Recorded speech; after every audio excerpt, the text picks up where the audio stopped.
पहिल्यांदा तर हे सर्वांना माहिती आहे की बॉम्बेचं मुंबई करण्यामध्ये सर्वात मोठा वाटा हा रामभाऊ नाईकांचा आहे. भारतीय जनता पक्षाचे नेते. आमच्याकरता बॉम्बे नाही ते मुंबईच आहे आणि आमचा सातत्याने हा प्रयत्न आहे की अशा प्रकारचे बॉम्बेच्या ज्या खुणा आहेत त्या खुणा संपल्या पाहिजेत आणि त्या ठिकाणी मुंबईच आलं पाहिजे.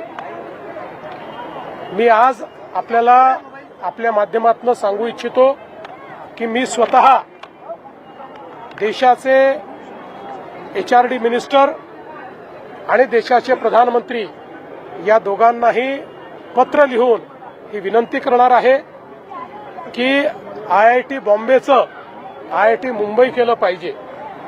अर्थात हे सगळं करत असताना काही लोक सोयीस्करपणे आपल्या मुलांना ज्या शाळांमध्ये शिकवतात त्याचं नावही बदललं पाहिजे अशा प्रकारची विनंती करत नाहीत. पण मला त्याच्याबद्दल काही बोलायचं नाही. भाऊ आज 26/11 आहे.